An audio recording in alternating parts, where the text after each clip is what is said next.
Hello, everybody. Welcome back to our little corner of the internet, and welcome back to the Taking Liberties Pro Wrestling Podcast. Damn, I've missed saying that. I feel like it's been a minute. So, everybody, welcome back. Thank you for joining us. Thank you for joining myself, Andrew. And we want to thank you all for just listening to the show. Just an absolute incredible amount of growth. It's been absolutely insane. Yeah, I mean, just, seeing how many people have been watching and interacting with us has been really crazy the last, week and a half or so. Yeah, I feel like over the last few weeks, there's just been an even over the incredible boom. last, 2 months. Yeah, It's been a really huge crazy. boom. For sure. And yeah, we want to thank you all for that. We have you checked the Apple ratings or reviews lately? I took a gander at them, yeah. I saw there was one new review. You want to have you read it out, or do you have it up, or no? I could read it real quick. Yeah, go ahead and Let me let a homie pull it up real quick, and I'll let you know what down here.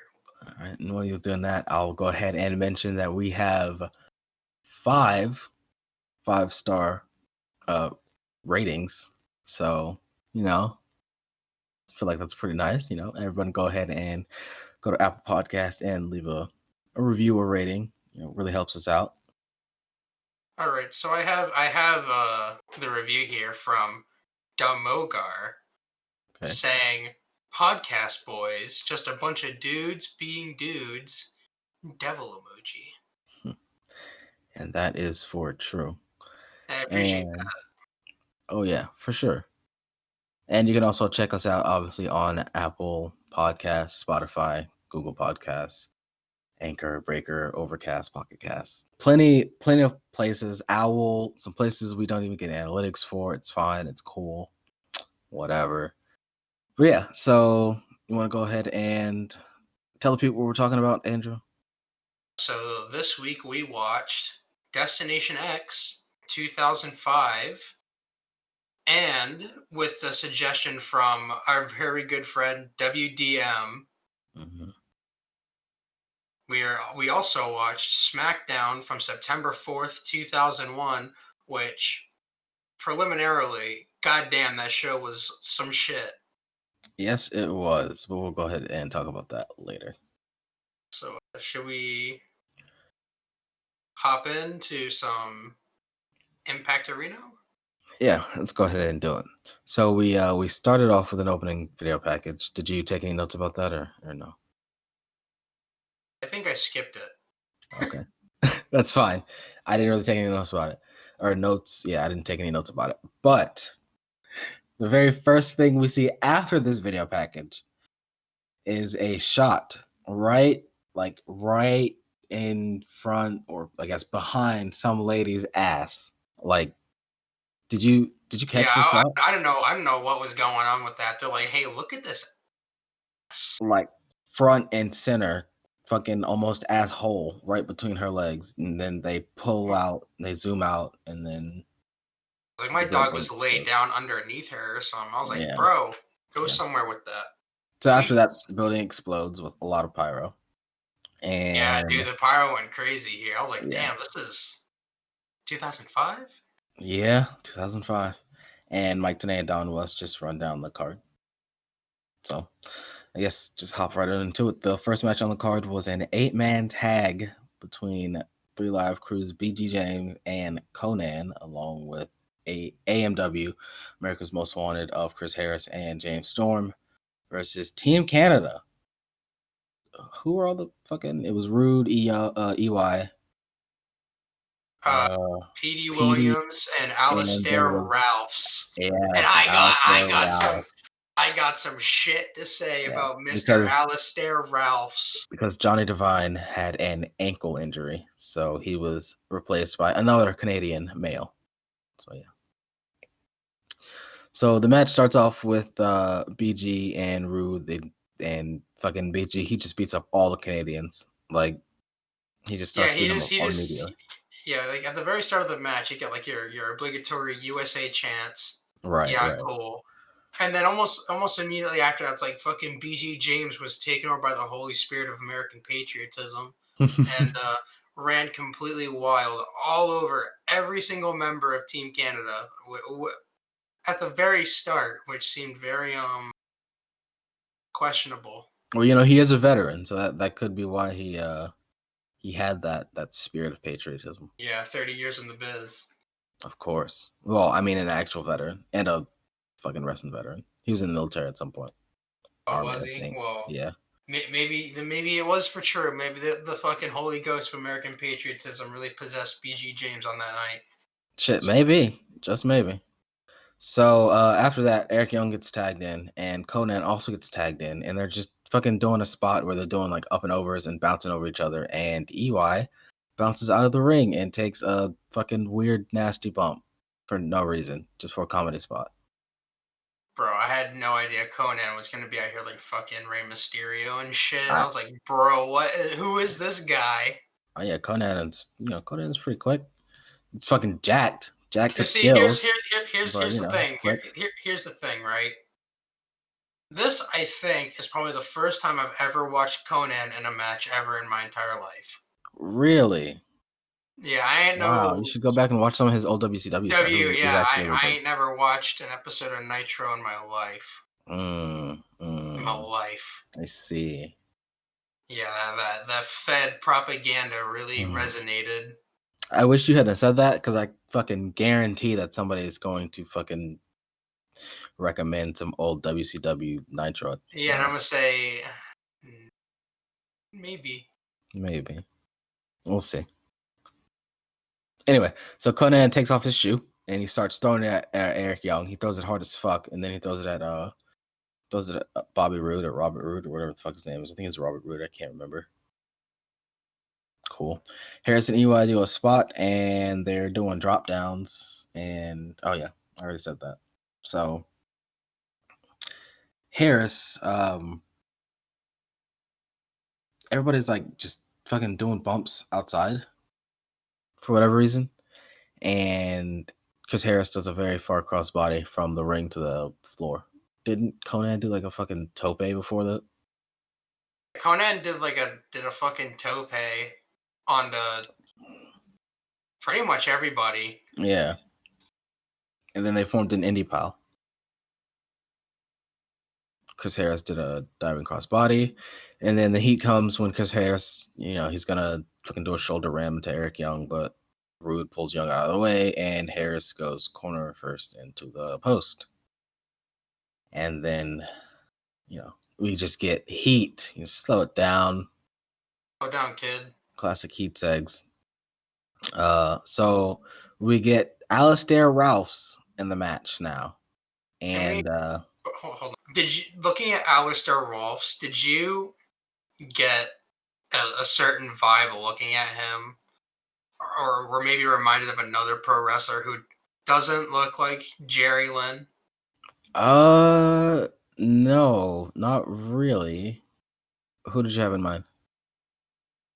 So I mean, you've seen the wrestler, right? The wrestler? Yeah. Yeah, I mean, every or a real fan's fan, has seen the wrestler starring Mickey Mickey Rourke, Rourke. right? Yes. Yes. So does Alistair Rolfs not look just like Randy the Ram? I could definitely see that. Yeah. Just absolutely gassed to the gills, but I mean, for hey, sure. I'm talking about Randy the Ram in like '87. Okay, yeah. Okay, that's my guy right there. When I saw Alistair Rolfs get in the ring, I literally put my arms up and like hit my elbows. I was like, Ram Jam, let's fucking go. I was really sad that, now I'm over here wishing that fucking Randy the Ram were real. Yeah. So what did he do when he came into the match? He did almost nothing, but he did a press slam on who was it? BG, I think. Or Probably it might have been Storm. It was somebody. But his back started bleeding immediately. Did you see that? someone took a fucking piece out of his shoulder. Man, that shit was crazy. was like, he didn't even do anything. How's his back already bleeding? See, after that, Conan gets a hot tag, and he lays all the Canadians out until they just gang up on him. Yep. After a Scott D'Amore distraction, Rude hits a Northern Lariat to the back of Conan, and that's the win for Team Canada. When I saw him do that to Conan, I was not expecting that to be the end. Yeah, I don't know. But especially the way Conan was looking throughout the entirety of that match, like an absolute fucking monster. Yeah, and then he just got beat by a fucking lariat to the back. To the back of A lariat to the back of the head, you know. I mean, yeah, but like, how many bumps did he really take in that match? Like, Yeah, not he too didn't many. take too many, right? So I'm like, Yeah, it was a little weird. Speaking of, we move on to Chase Stevens, accompanied by Chris Candido and his fellow partner in the Naturals, Andy Douglas, against Chris Sabin. Oh, you completely skipped the Dusty fucking Johnny Fairplay nonsense. Well, I mean, if you want to talk about it, you can feel free. Oh, I don't. We can skip it. It's fine. Johnny Fairplay wanted Dusty to fucking give him a second chance, and that's a thing that happens throughout the show. All right, so go ahead with your Stevens and Douglas and shit. Yeah, so as with any match involving Chris Candido, this thing was chock full of interference. Oh, absolutely. 100%. So much goddamn interference. I didn't write down a whole lot about what happened in the match, much besides I guess after some like the opening feeling out and bullshit, Sabin hits this really, really fast spinning back kick to Stevens in his stomach that I thought it's like a goddamn shotgun blast. Oh yeah, that thigh slap or whatever it was loud. One of the first moves in this match was Sabin. He threw out Stevens, and then he just did a fucking springboard crossbody to the floor. He just opened the match with that. Like, okay. Yeah, and he threw him right back in the ring. I'm like, okay, well, that's like the second time in a month he's done that. Yeah. Match starts. Springboard. Mm-hmm. So yeah, there was a springboard to no DDT. Immediately after that DDT, did you notice that like throughout the show they did a weird like commercial break edits, but there was no breaks? So I think that was because of Global Force embedding ads into the original tapes. And so when Impact Plus became its own entity again or whatever, they had to edit those ads that were forcibly put in out. That sucks. That sounds awful. Okay, well that makes more sense now. I mean, you know, I wish they'd just take the time to go back and fix it. But yeah. Oh well, it is what it is. We only missed like a second, so true. So yeah, very close near fall when Sabin hits a tornado DDT. Like a very, very close near fall. Yeah, the crowd fucking ate that up. Real big. Real big. Shit, I did too. But hey, the ref said it wasn't a 3. So Sabin, he attempts the cradle shock, but Douglas comes into the ring and distracts the ref, and then they just botch their tag move. And Sabin reverses a pin, but he gets trounced on, or he wins after he reverses a pin. Then he just gets fucking beat. Oh yeah, Chase Stevens was showing his whole ass cheeks to the crowd. Yeah. He was like, "Hey, look at this boy's cheeks." And so Sabin won as a receipt. All right. So do you want to go ahead and talk about what happened after the match? Yeah. So immediately after the bell, all 3 of these Jamokes attacked. Oh, Candido's not a Jamoke, but the other 2 are. They attacked Sabin. And so a random masked man in a, not like a trench coat, but like a pretty long jacket. Yeah, a long jacket and like just all black attire with a black fucking ski mask on.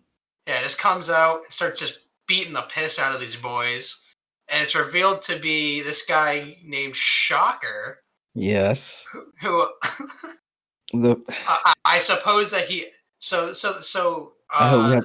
I Mike hope we have the Tenay's same note. Mike. Yeah. Okay, I'm probably Yeah. gonna get there.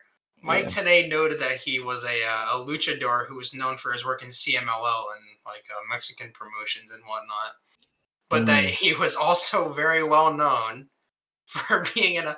They harped on this quite a lot. It's the first thing he said.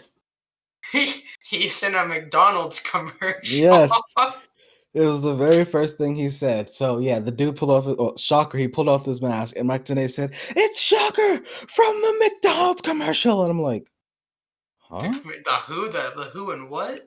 I'm like, "What?" And then Mike Tenay was like, "Oh yeah, he's competed in CMLL and AAA, and he's competed in a sold out arena Mexico, and he's the current NWA light heavyweight champion." I'm like, I feel like these guys probably should have led with that, but nope. He's like, "It's No, Shocker this man from the was McDonald's in a commercial." McDonald's commercial where Yeah, the crux of it. I think I've seen this commercial before. Actually, have you? I don't think I've ever seen it.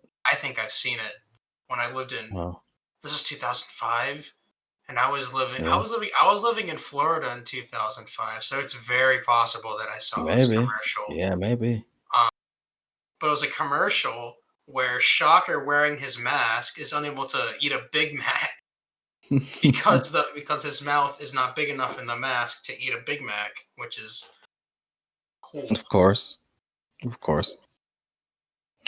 So yeah, after Shocker runs these guys off, we immediately go into Raven versus Dustin Rhodes in a bull rope match. Like, I don't even think these guys have left yet, and Raven's music hit, and he's already coming down the route. Which, I mean, good. Waste no time. I mean, hey, bitch, let's get the show moving. Waste no time. I don't get paid by the hour to watch all this, you know. Honestly.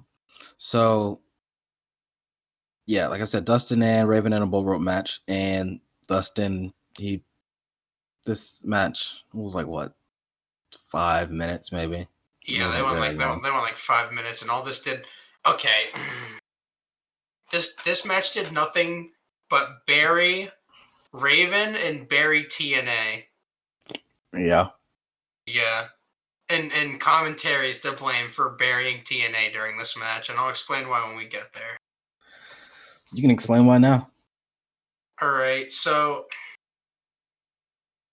let me contextualize first by first breaking down the match. Okay, yeah. So Dustin was out here wearing some crazy motherfucking red pants.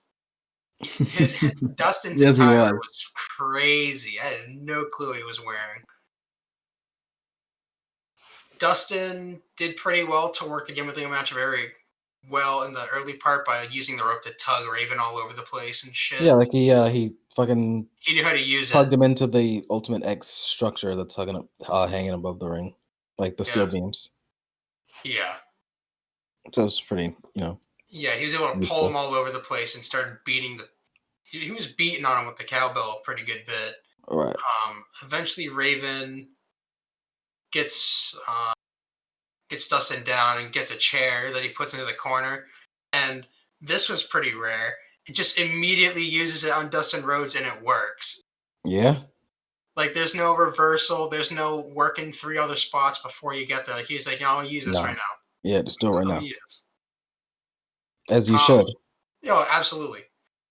Then Raven, like, mounts Dustin's face on the chair and just does an elbow drop onto his head. Yeah. I thought that was fucking wild.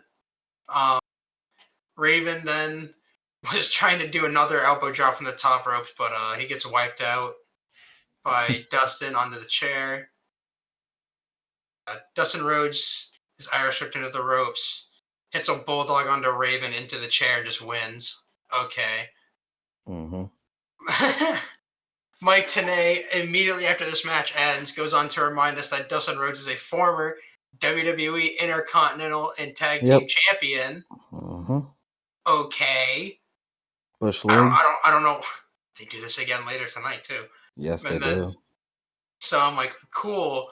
Fed mentions that had nothing to do with this match. Okay. Then Team Canada comes out to attack Dustin Rhodes, and then AMW are like, "Nah, bitch, stop that," and they broke it up. That was that. That was that. And next on the card, we got Disciples of Destruction, Ron and Don Harris, the Harris twins, versus Phi Delta Slam, Bro, you knew their names? Big Philly and Bruno. Yes, I did.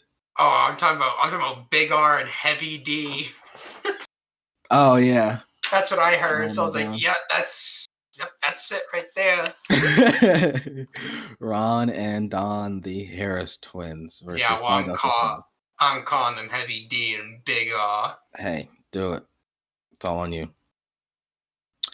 All right, so this match was terrible, right? We can agree on that. This match was. I wish they just not done this angle at all. Yeah. So one of the I hope you caught this like I did. One of the very first things in this match is one of the Phi Delta Slam guys. He's going to put a headlock on one of the Harris twins, but he applies the headlock on the wrong side. Did you see that? He No, applied it with his right. I probably He wasn't applied paying it with too his close right of arm. attention. Yeah, he applied it on his right side with his right arm. Just dog shit. So one of the guys, one of the Fight Up Slam guys, they take a clothesline over the rope and they almost spike themselves onto the apron. So actually, Yeah, dude, they do spike themselves onto the yeah, he apron. That does. looks He just pretty, fucking yeah. smacks. That looks pretty fucking terrible. And one of the Harris twins, he went for a choke slam, but Bruno just did not want to go up. He said, "I'm not taking none of that shit. What the fuck do you think this is?" Everyone in this match was green. And didn't want to bump. They didn't want to bump. They were all misplaced. Their footwork was like just not there. First of all, just want to say one thing. If you don't want to bump, why are you on pay-per-view? Honestly, I mean, they got paid probably to fucking probably got paid. Yeah, they got paid. They probably got paid at least $300. At least, right, to bump or to wrestle, I guess. Hey, 300. Hey, 300 on a single shot's better than most getting like a week. True. Get $50 a shot. That's like $350 a week. $50 in a fucking hot dog. Prada. Yeah, the one hot dog a week. So yeah, I said this match is garbage, and I don't know whose fault it is. The Five Delta Slam guys are just green as fuck. So I guess I did fucking pin the blame.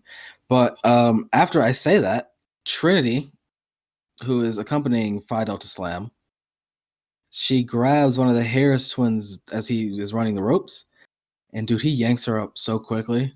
He was like, "Come here, bitch." Yeah, he just, oh man. Which to be fair, biker gimmick. So good work. But and then after that happened, shit, I said, he just fucking like grabbed her hair. She didn't like even grab his arms. I didn't see. Yeah, it. He just fucking. I didn't see. He just yanked her up. Yeah, and then I said, man, this shit sucks. Then right after I said that, Trinity, she went up top for a top rope moonsault, and her form was incredible. And she was doing a moonsault on one of the Harris twins, but he didn't catch her. She dropped and hit the concrete. Yeah, that was fucking holy shit. Awful, bro. It was just gets thrown into the crowd like a fucking piece of shit. Yeah, and then after that, he just throws her into the fucking crowd like garbage. He just disposes her. I'm like, what the fuck?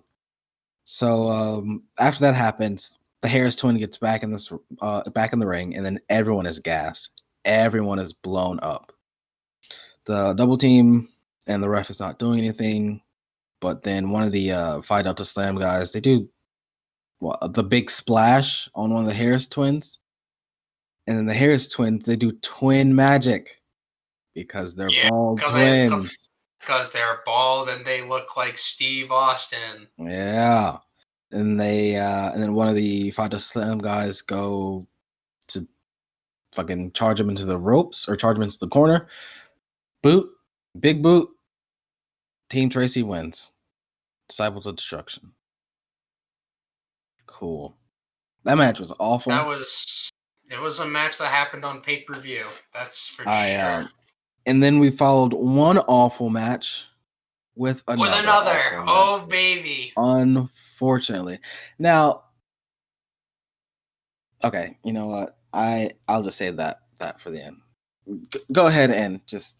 Both know whose fault this next match being bad is on. Okay, yeah, but like... We know whose fault it is. Yeah, okay. Just go ahead and... So after that, we had the big man. Mm-hmm. The original big dog. Of course. Monty Brown. Mm-hmm. Taking on this motherfucking Triton. Yes. This guy. Huge dude. This Deus Ex Machina looking ass Triton. 6'7", probably on all the roids, yes, or allegedly. 6'7", probably gassed out of his goozle. Yep.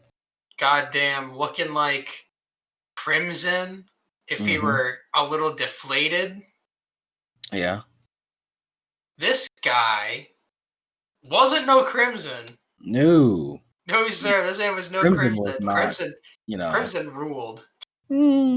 This guy, Crimson ruled. This guy was a goober. Yeah, this guy was not good. Not good at all. He did a very sloppy gorilla press slam, and I thought he was going to kill Monty Brown. Yo, I thought he was too. He fucking nearly dropped him right on his dome. Yeah. This dude was whiffing chops. I don't have too much for this match. Do you have any notes for this match? Aside from what we've already said, I said that right before Monty Brown was able to hit that final little pounce action on Triton.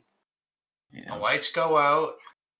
Yeah. Some random Goomba in a mask appears in the ring. Yep. And then Monty Brown pounces that guy and pins him. And the ref counts the pin on that guy who's not officially in the match. Yep, and Monty Brown wins. Yes, sir. And yes, sir. I was looking at this match and I was watching it, and it was a terrible match. It was already... Hey, you know what I thought... The one positive out of this, it was a W in the column of Monty Brown.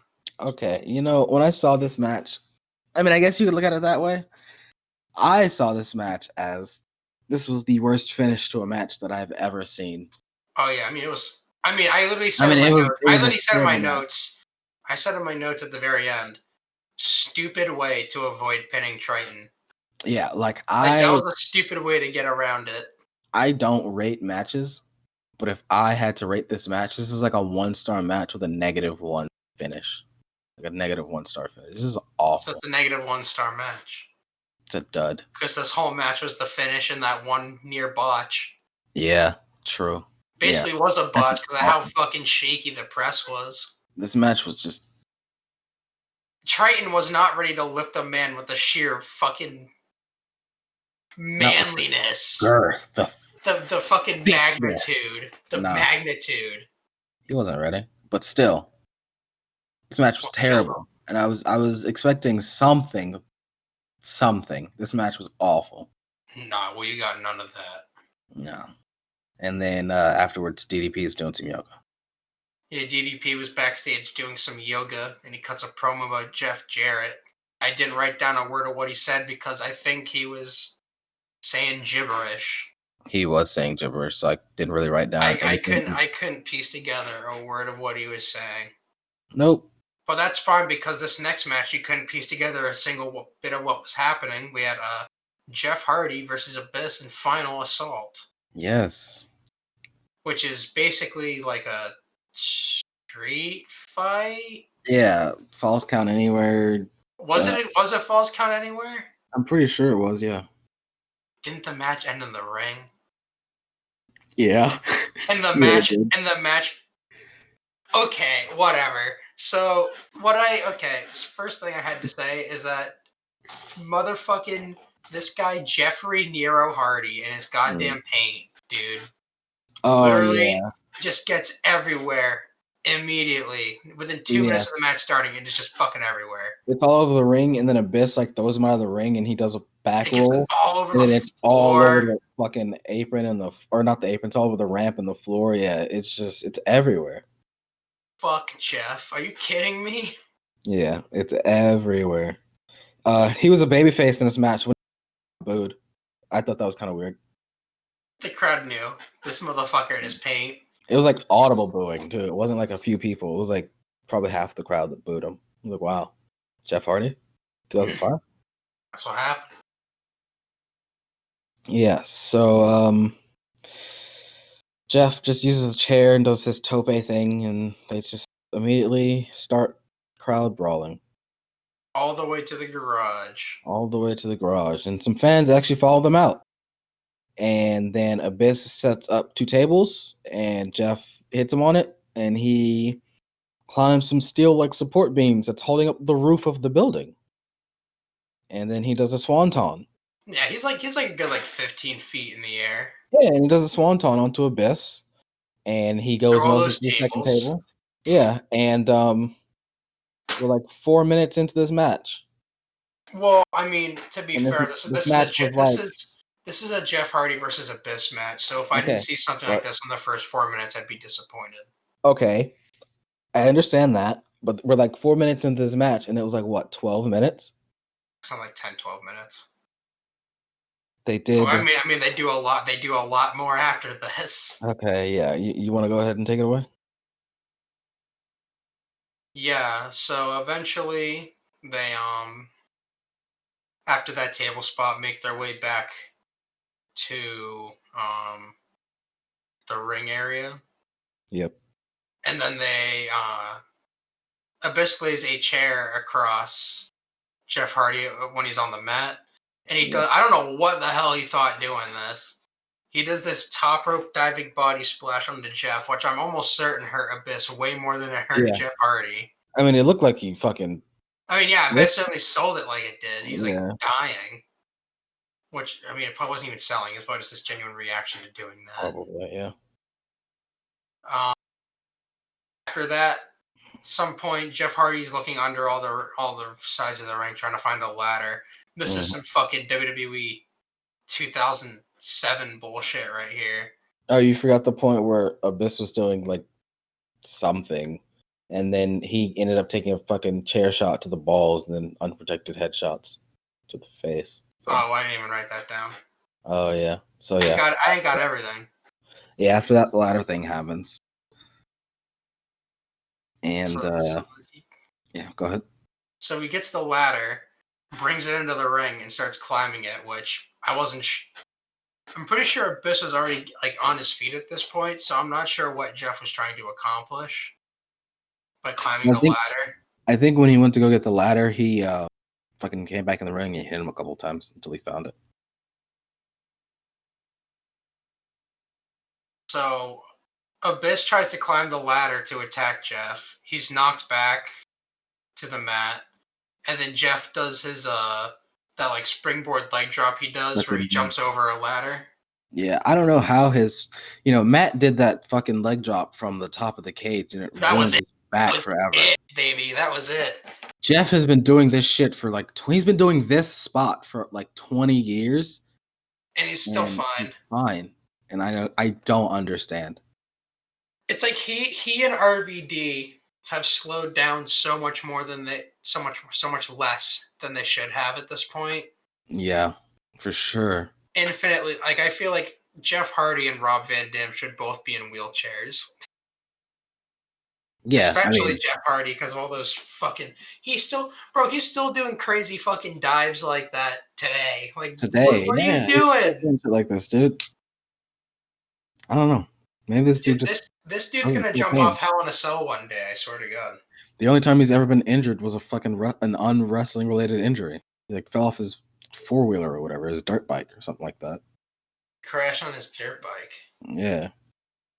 So after he does that ass thing, Abyss kicks out, and then Hardy hits the Twist of Fate onto the ladder, and he gets the win.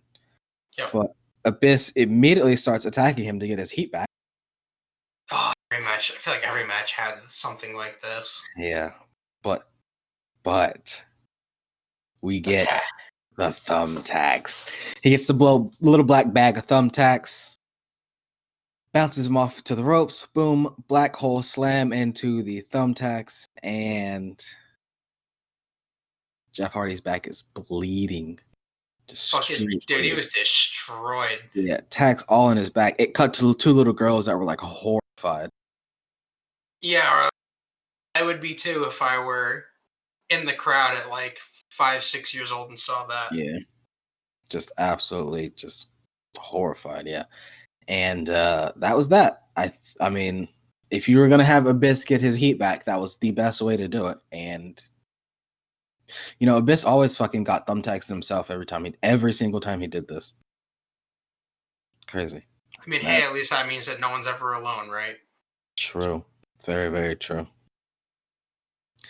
So after that, we have Team Canada, who are backstage doing their thing, and Johnny Fairplay is trying to recruit them. Yep. I mean, we skipped the other one where he talked to AMW, but yeah, no one here gives a fucking shit about Johnny Fairplay. No, I don't even understand why there were so many segments on the pay-per-view. Fill out 3 hours. True. We at TNA tout the first ever 3-hour wrestling pay-per-view every month. Next up is the Outlaw versus Kevin Nash in a first blood match. The Outlaw accompanied by his terrible bullshit knockoff Ass Man theme. And Kevin Nash comes out to a pretty bad theme. Before anything else, I just want to mention that the Outlaw, his nameplate when he was entering for the match said Billy Gunn. Did it? It did. I didn't even notice that. Which then just gave me the agency to just refer to him as Billy Gunn throughout the rest of my notes from that moment forward. Wow. So I just want to say that I appreciate what the fine crew at TNA do for the people like us who try their best to keep their notes consistent. I try. So, you know, if they're going to give up, then... Yeah, if they're going to give up, then it's so All right. So, one of the very first things that happened in this... Or not the very first things, but... One of the first things that happens is Mike Tenay fucking starts running down all of the things that Billy Gunn and Kevin Nash have ever done in the WWE. And WCW, yeah. And the WCW, yes. Oh my God, Mike Tenay, will you stop? So, Kevin Nash is just on top, mostly doing his measured cornered elbows and just doing his raised leg knee attacks, whatever. And then at some point, Billy Gunn, he gets wire cutters and exposes the steel turnbuckle. Damn, you're skipping the part where Billy Gunn tried to murder Kevin Nash with a screwdriver. Ugh. Okay, yeah, talk about it. In that same... Okay, so in the toolbox under the ring that Bill Gunn found those wire cutters, he first found a flathead screwdriver that he was going to try to, like... I mean, at first, he was probably just going to try to, like, slice the forehead of Kevin Nash, right? Probably. But it quickly turned into, I'm going to murder you with this. As they're fighting over, like, control of the screwdriver. As you do. Yeah, so, you know, we were watching Bill Gunn attempt to literally murder Big Sexy Cool Man Dad. In this wrestling match, yes. In this wrestling match with their taped fists and their first blood. Nash manages to push away Gunn. Gunn then hits Nash with a steel chair, and after the bump, I honestly thought that Nash just bladed, which is probably why he moved his hand across his forehead the way he did after the bump to work the marks who were working themselves into a shoot, like me, who was looking for who's blading. Right. after that, that's when Gunn gets the wire cutters from the toolbox, and he uses it to expose one of the turnbuckle, like the actual turnbuckle itself, and no padding. Then we get a ref bump. Yep. Yeah, then we get a ref bump. Nash drops Gunn with snake eyes on that turnbuckle twice, which he does it the first time, and I think Billy missed his blading because he definitely went for it. The camera fucking caught it very blatantly. Yeah, he wasn't bleeding yet, so he just did it again. Yeah, I think he just didn't draw, so they did it again, and yeah, he started bleeding. And then a random dude came out in a lab coat with Jeff Jarrett. I think it was Jeff Jarrett, just some random dude in a lab coat. One of his research people from Planet Jarrett R&D. Sure. So yeah, this dude in a lab coat, he stops the bleeding. He has a towel and he, stops the bleeding and he closes up the cut or whatever. I don't know if he just fucking Vaselined it or the commentary said he put prosthetic fucking face paint or face mask. Skin. He put like a prosthetic skin or whatever the fuck. I'm like, he probably just fucking like put Vaseline or super glue or something. It's not that serious. But yeah, so they said that, and Jarrett hit Nash in the face with the NWA World's title, which bloodied him up real nice and good. And one last thing I want to say is that there was one point in this match where Nash was going for the jackknife, and fucking Billy Gunn just sandbagged him. So he hit it, and Nash falls on his ass. That was after all of that. That was after everything. Oh yeah. So after Billy Gunn's face is cleaned up, they pick up the referee who sees Nash as all bloodied and shit. Mm-hmm. So then Nash, after the match, goes back to get his heat on fucking Gunn. Yeah. And that's when he does that jackknife where when he throws Gunn down, he just falls onto his ass while doing it and just chills out in the corner like, oh, that's cool. Mm-hmm. The heat tag was fine. The match was not good. Yep. Yeah, there's not much positive to say. No, I think really. I think we're just gonna move on to the Ultimate X match. Yeah, but semi-main Ultimate X match between Ron Killings, Christopher Daniels, Prime Time, and AJ Styles. So the rules are weird, right? Yeah, there were very weird rules for this match. Okay, yeah, so it starts off as a tag team match with who was it? Primetime and Daniels? No, it was AJ Styles and Elix Skipper. Elix Skipper. Yeah. Against Daniels and Ron Killings, yeah. Yeah. Very, very weird rules in this match. So it starts off as a tag team, and then whoever gets the pin is eliminated, and it's still a tag team match. And no. So it's a tag team match. Whoever gets pinned is eliminated. Then it's a 3-way dance. Then after that, whoever's eliminated from that match. Well, yeah, because whoever gets eliminated from that is eliminated. Then it becomes a one-on-one Ultimate X match. But what was unique, the thing I liked about this actually was that the dynamic of the tag team match was very weird. Where in the match you have no desire to help your partner at all. So there were a lot of instances where people would literally just fucking beat the shit out of their partner for no reason, just trying to get them pinned. Just to get them out, yeah, because you know that if as long as it isn't you, right? Whatever. So I kind of like that. Yeah. So Elix Skipper seemed to be working pretty stiff with Truth. That was like one of the very first things that I noticed. I don't know why he just looked like he was fucking kicking him, fucking punching him hard as hell. Face. Styles and Truth, they do a leapfrog botch and just cover it up with a fucking collar and elbow into a takedown or something like that. And then I said, I don't understand why this match was necessarily made so like complicated. I didn't really like it just for the sake of being different. Yeah, I didn't really like it too much, but there's this one point where Truth he hit this top rope axe kick onto Skipper, and that shit was beautiful. Yeah. I didn't really pay a whole lot of attention to the match until like midway towards the end, to be honest, because I thought that to be honest, the rules of this match were very, very convoluted. You want to just skip toward the ending? Well, we can run down the eliminations real quick. Yeah, go ahead. So, I didn't even write down how he did it, but I know that Elix Skipper was the one who eliminated Ron Killings in the tag match, which I was honestly kind of surprised by, which I guess is why they did it that way. Because honestly, I'm sure almost everyone thought Elix Skipper was going to be the first one out. Right.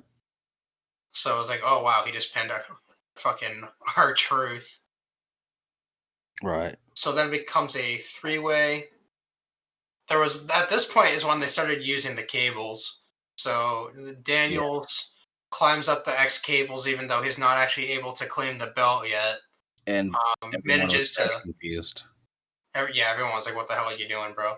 So Styles and Skipper just kind of standing there in the middle of the ring watching him. So Daniel swings his legs up over top of the cable, so he's sitting on like the center part where he can actually like sit. So he skins the cat up there. Yeah, pretty much.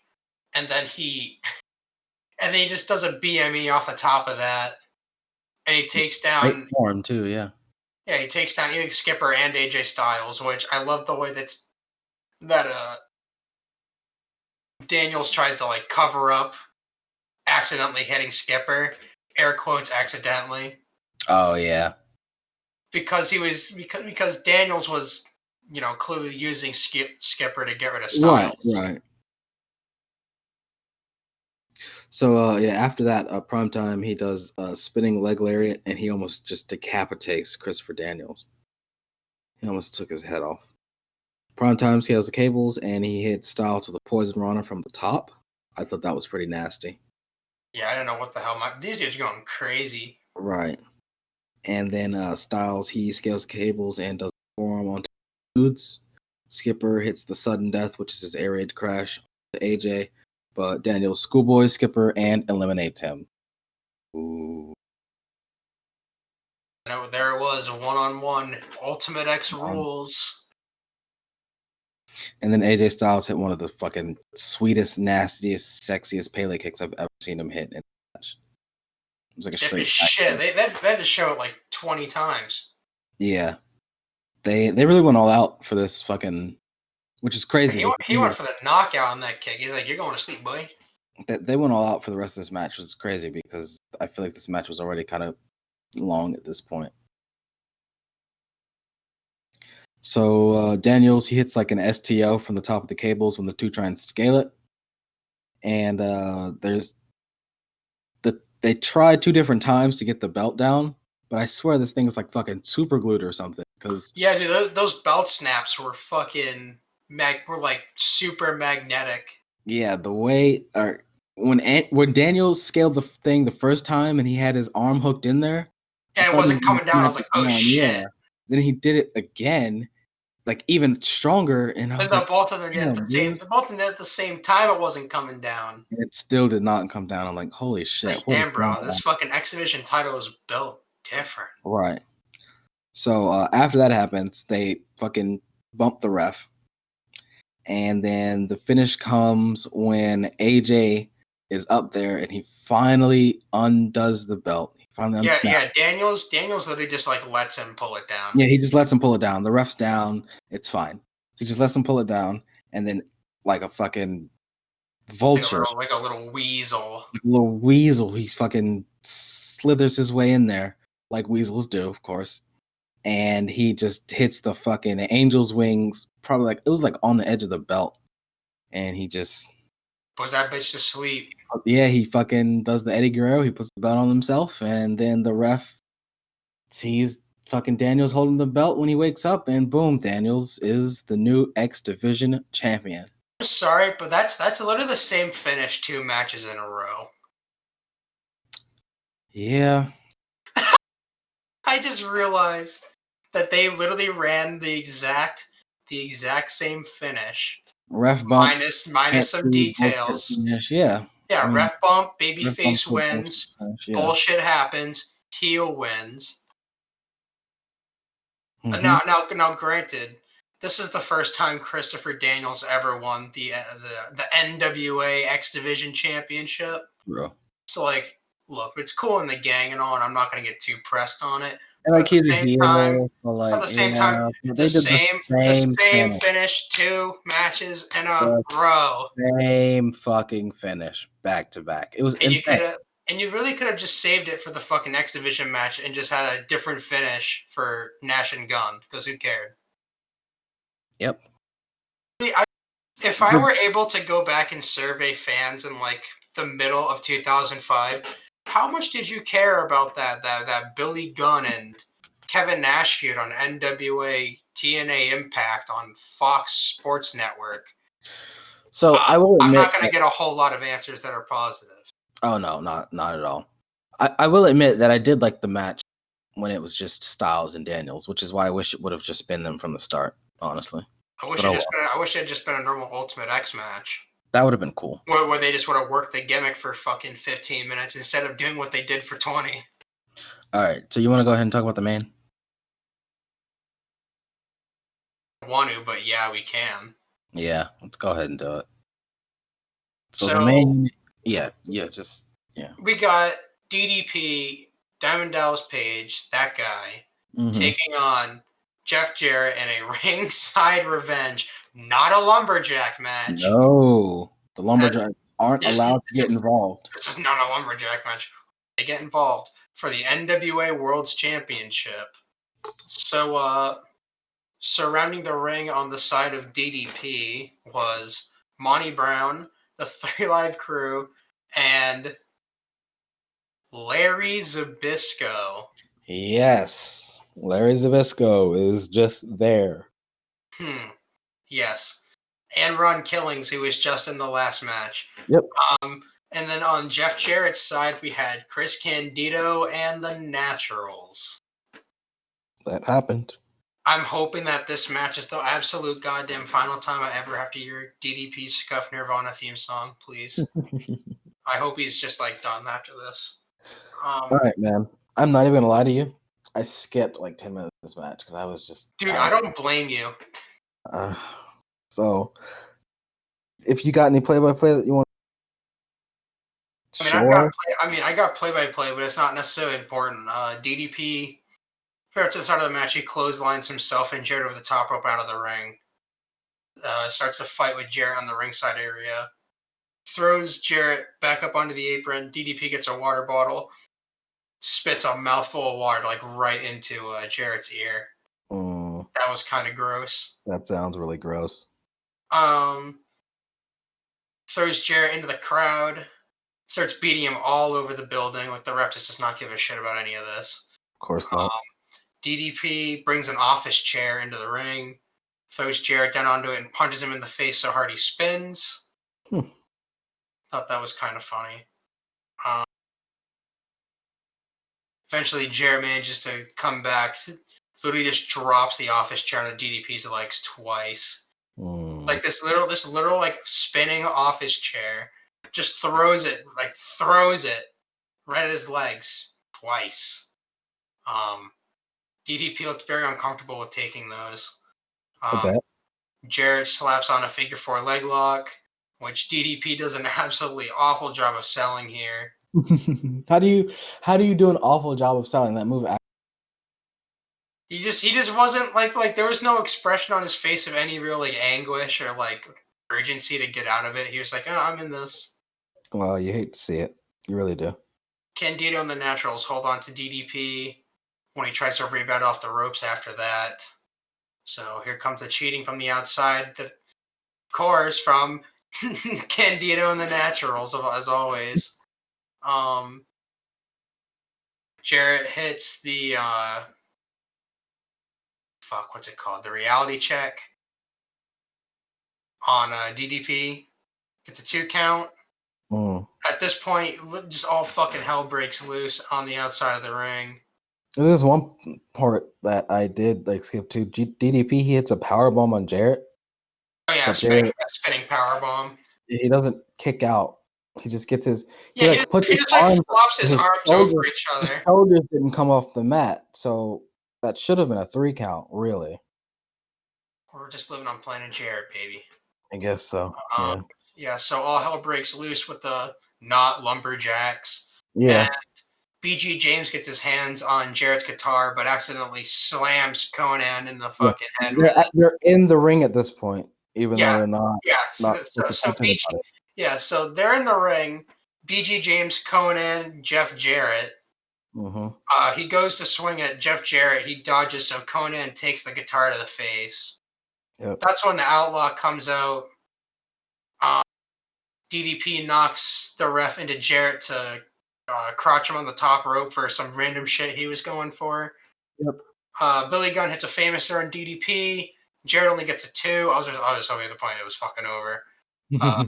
Yeah, I bet. 6-Pac, my boy Sean Waltman comes out to equalize for DDP. Hits a Bronco Buster on Jeff Jarrett and Billy Gunn. Mm-hmm. Crowd went crazy for that too. DDP fights off Jarrett. Gets a diamond cutter. Oh no, he fights off Candido and the Nationals, who are making further interference. He's a diamond cutter on all 3 of them. Page, it's a diamond cutter on Jarrett from the top rope, kind of like a TKO type deal. Yeah.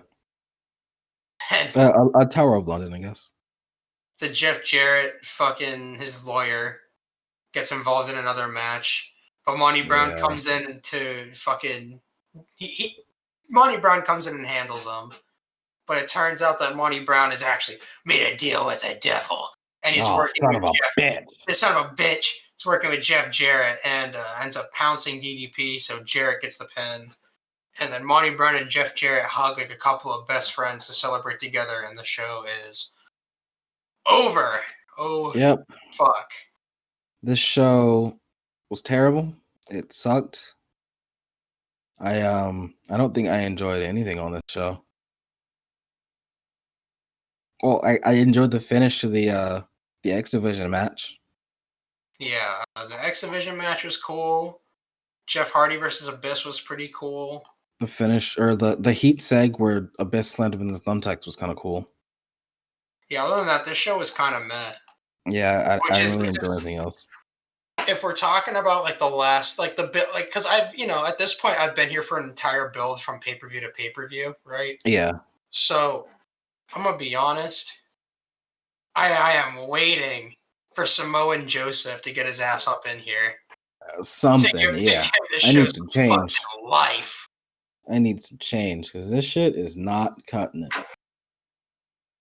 Yeah, no, trying to put an entire month of programming on the back of 1 or 2 matches on the pay-per-view is not a good model. Mm-mm. And they only made this that Nash Outlaw match this past Impact, so it didn't even have any real heat. They made it on the go home show. Like, no time to sell it, that's for sure. Yeah, I guess. How you gonna promote a match with only 1 week? True. But yeah, that was fucking TNA Destination X 2005.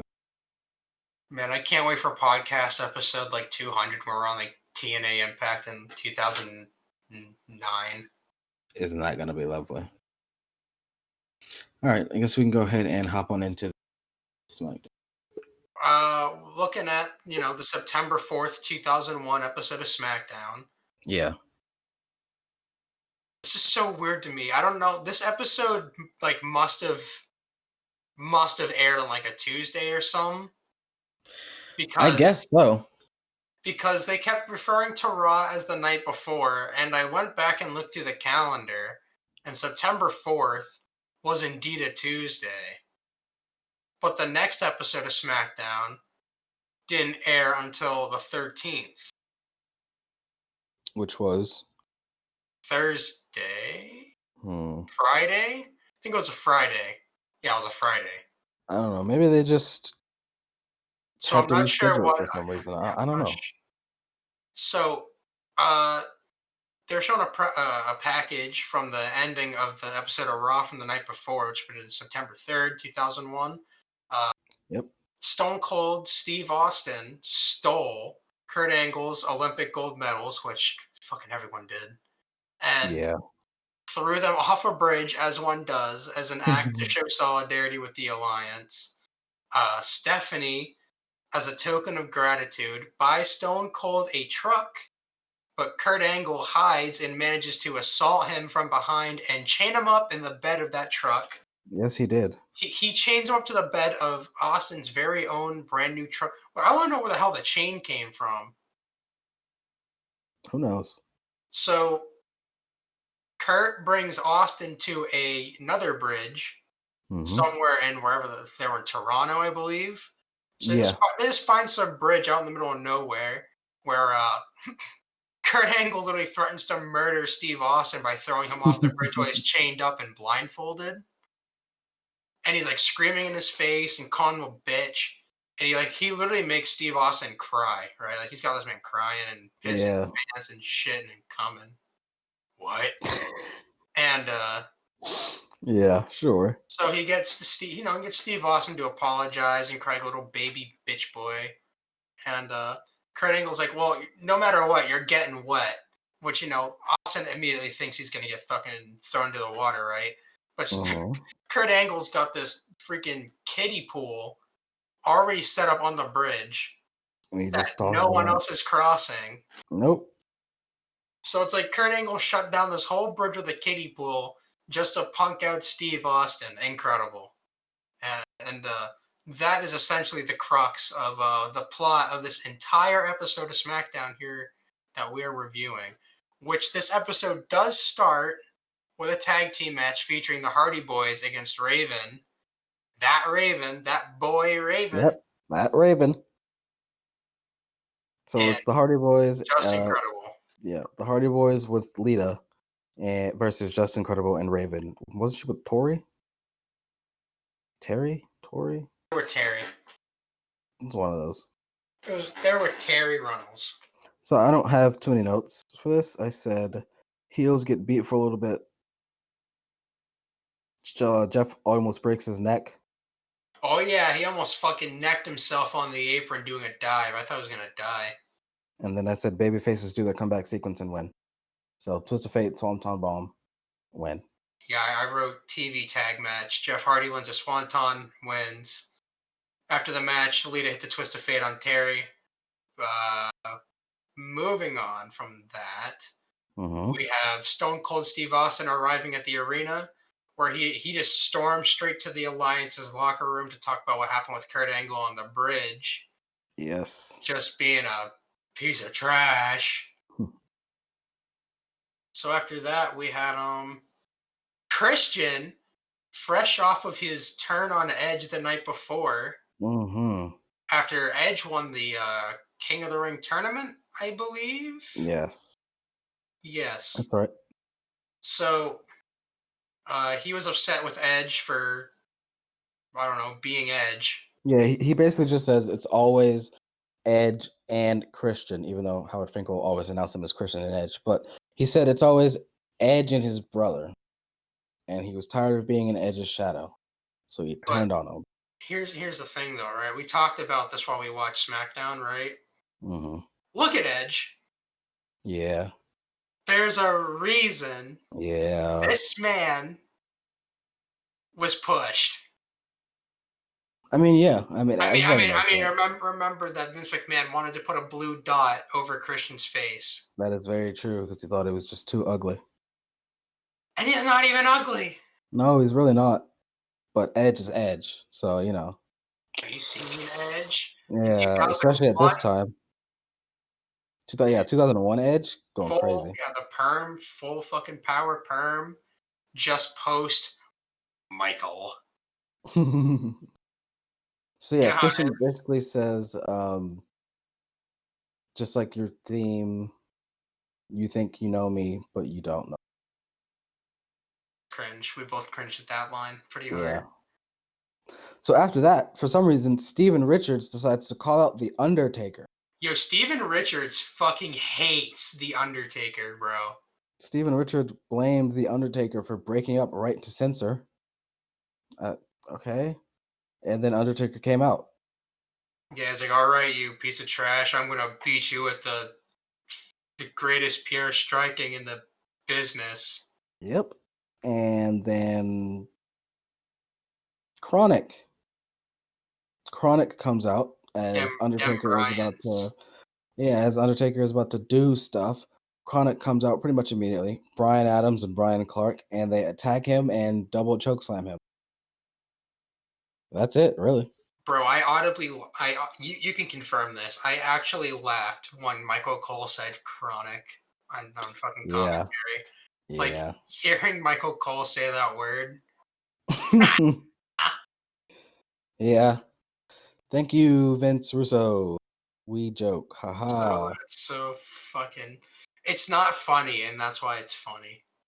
Yes, just like Miss Speaking of Hancock. speaking of not funny, Booker T was not fucking funny. Bro, this He shit was had me cracking intense. up, dude.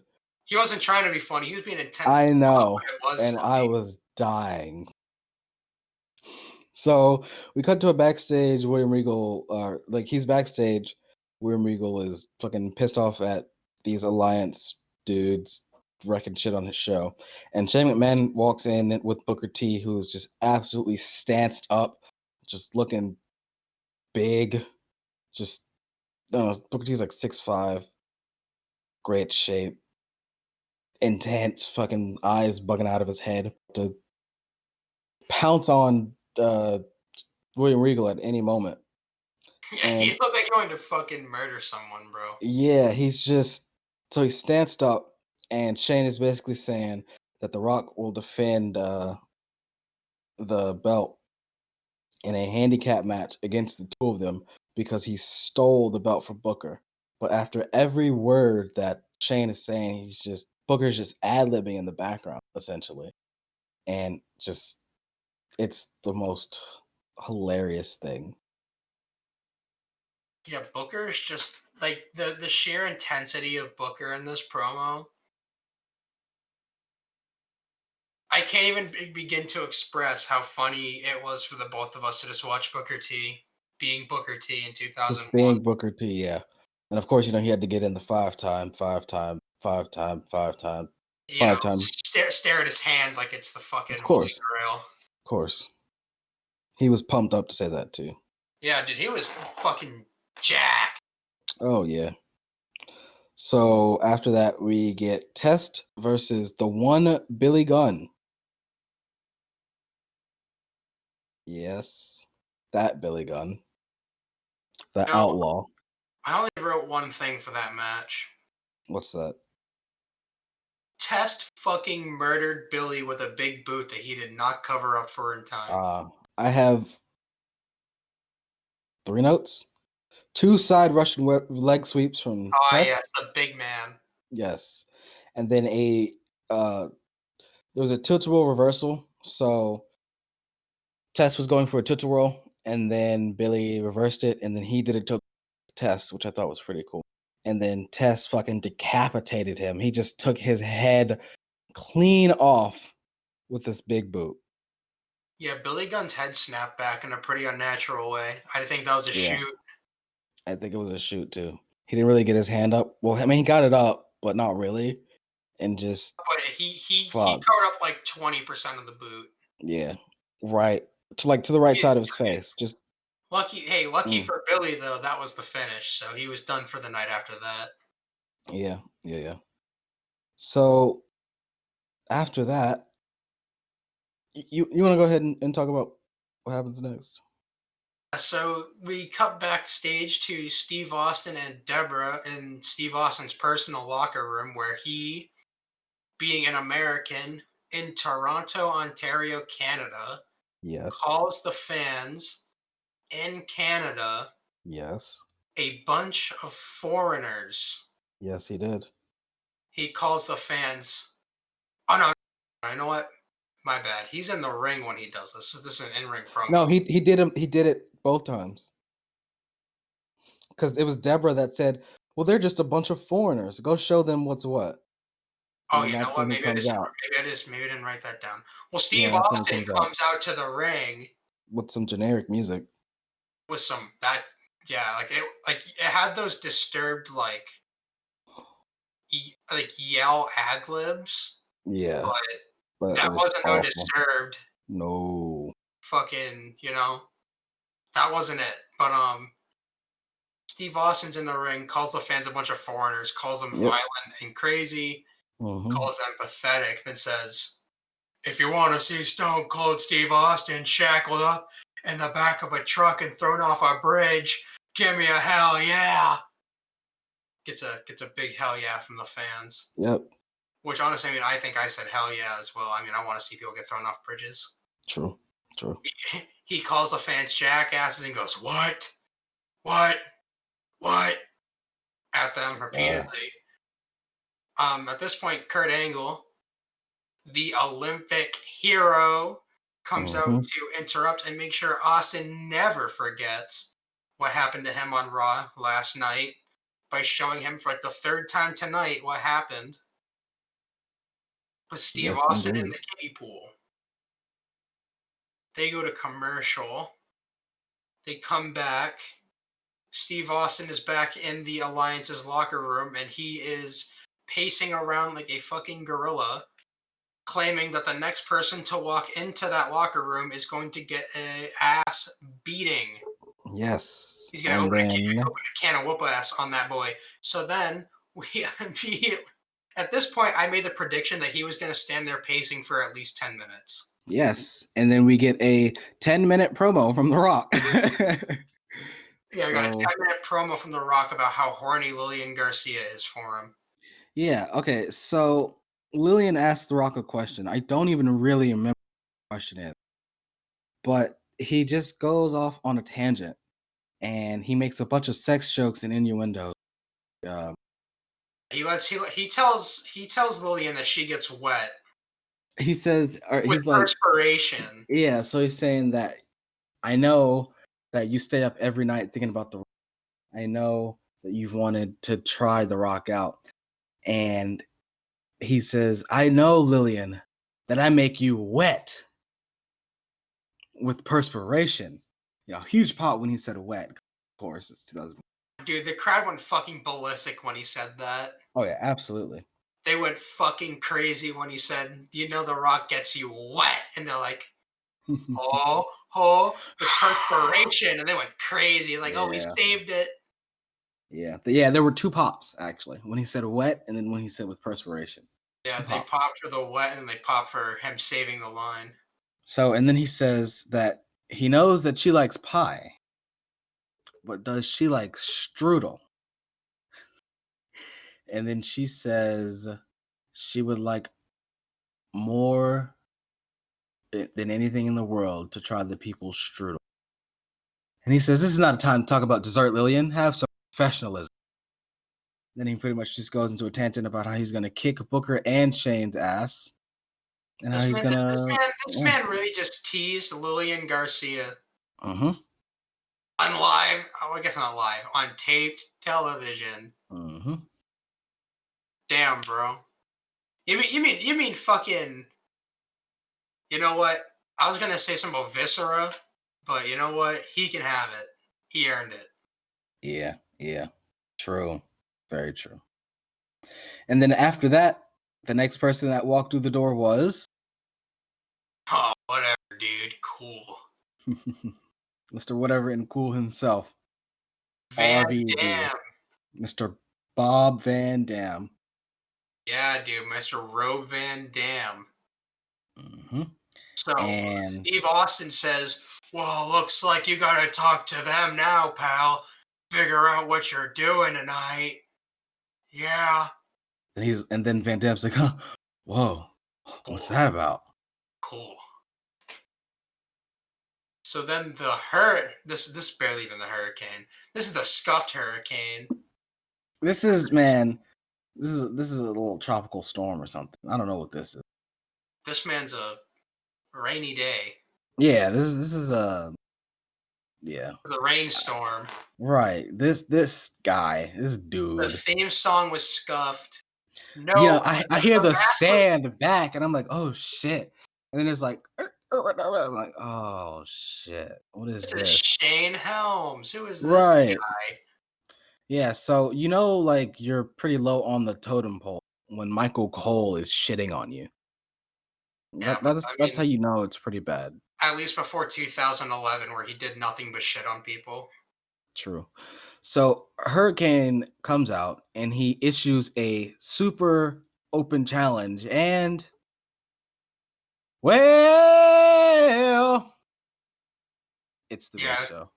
So the Hurricane puts his European Championship up for grabs in an open challenge. The Yeah. Big Show. This is the most ridiculous fucking thing I've ever seen. Okay, Hmm. so the match starts. The Hurricane bumps around for the Big Show like a goddamn ball, like a ping pong ball, just all over Pretty the much, ring. just bouncing all. Yeah, it's just bouncing all over Yeah, my man's getting the piss beat out of him. him. The Hurricane goozles the Big Show and tries to choke him, but that clearly isn't gonna fucking happen. He tried. The Big Show then chokeslams the Hurricane, but then Lance Storm decides, you know what, I'm gonna do a thing. Hmm. So the Big Show goes and chokeslams both men at the same time, and there's a DQ, so the match is thrown out. Hurricane, with champion's advantage, retains the championship, and Big Show's just like, oh, whatever, dude, I don't fucking care. Yeah, whatever. Big Show's pretty big. I'm pretty sure he's gonna go away soon. You know, whatever. So after that lovely little thing that happened, we go to what was told to be the main event at the top of the card, but did not end up being the main event. Listen here, buddy, card is subject to change. I guess When it Stone was Cold says so. it was an 8-man between APA, Jericho, and The Rock versus the Dudleys, Rhino, and Booker T. And I There don't was really have too much to there say. really there really wasn't much to say about this match. It was your typical television 8-man tag team match. Yeah, it was a spot fest. Everyone just did their moves. Yeah, everyone got their shit in. Rhino destroyed fucking Chris Jericho with a Yeah. gore. Okay. So I said Jericho did a lion salt onto Booker. The Dudleys did the 3D onto Farouk. Bradshaw took Bubba's head off. Bubba takes out Bradshaw. Wait, no, that can't be right. Oh, Booker takes out Bradshaw. Then Rock takes out Booker. Shane interferes. Jericho puts him in the walls. Fucking Rhino gores right through him. Booker gets the win. Yep, It was. typical. I mean, that gore was pretty crazy. I mean, yeah, It's that gore pretty was sick. nasty. Rhino is fucking Yeah. crazy here. And then we got Tough Enough Shill. Tough Enough Shell, and then Taz being upset that he's not on it because they'd be promoting the alliance. Yep. Gotta work the gimmick, brother. Then we move on to WWF New York. We have Hardcore Holly cutting a not good promo. No, not at all. This was one of the most generic promos. Talking about, well, you see Alliance, you see in 30 days and 30 nights, I'm gonna beat you up because they call me Hardcore Holly, the Big Shot. What? Yep. That's pretty much it. And it was not good. And then we cut back, and then we go to the true main event now. Well, I guess after that, RVD RVD finds Austin, and Austin says, "All right, you're Kurt Angle." And then they just go out to the ring, and fucking Austin starts beating the shit out of RVD. He is beating the hell out of this man. Austin, so RVD goes back into Austin's locker room. He tells RVD that tonight he's going to be Kurt Angle. And RVD's like, nah, dude, I'm Rob Van Dam. Yeah. This felt more like a fight, to be honest. A one-sided fight. At the very start of the match, it felt like a fight. Well, it felt like a very one-sided fight, in my opinion. Well, after the brawl in the crowd ended, yes. Austin does a whole bunch of shit. Just beat. I mean, it's a typical RVD match. He gets a piss beat out of him right until the very end. Yeah. Steve Austin tries to get a steel chair from the timekeeper's area to hit with RVD. RVD manages to hit him with a Van Daminator, so he just kicks him straight into the chair to his face. He tries to follow up with a 5-star frog splash, but doesn't connect with it. Steve Austin follows that up with a stunner, which, for all intents and purposes, that would have been the end of the match. Just crunches him. RVD took it like it killed him. Just crunches him, yeah. Kurt Angle's music and pyro. Not even Kurt Angle, just the music and pyro. Just the music and pyro. They set the pyro off for no reason. For extra distraction. Just to distract Steve Austin so RVD could do the fucking schoolboy roll up to win. Kurt Angle then immediately after the match ends comes out on stage, stares at Austin, and the show goes to the ether. To the ether. Yeah. They showed Kurt Angle for like 3 seconds and the show immediately went off. So that was Smackdown. Good. It was fine. I think that just the TNA show just absolutely soured me on anything. It was just not a good show. I was just, look, dude, I'm just always, whenever I see Rob Van Dam on my screen, I'm happy, you know? I understand that. Rob is one of my favorite wrestlers ever. So and Rob is just straight up my favorite wrestler ever. So yeah. So I mean, I totally understand that. Whatever and cool. But yeah, that was SmackDown. What was it? October 3rd, September 3rd, September 4th, September 4th. There it was. September 4th, 2001. I think that's the show, right? I think we crushed it. I think so. So yeah. You guys can follow the show on Twitter at TLProWrestPod if you like. You can, you should leave a 5-star rating and review on Apple Podcasts. You can catch the show on, obviously, Apple Podcasts, Google Podcasts, Spotify, Breaker, Anchor, Opencast, Pocket Cast, everywhere. Radio Public. Everywhere. So many places. And of course on YouTube. Of course it's going to be on YouTube. And once again, and always, we thank you guys for just all the support. Everything you guys do is just absolutely tremendous and wonderful, and we appreciate it so very much. And I guess that was episode 13 of the Taking Liberties Pro Wrestling Podcast. Lucky number 13. And we will just see you guys next time. See ya.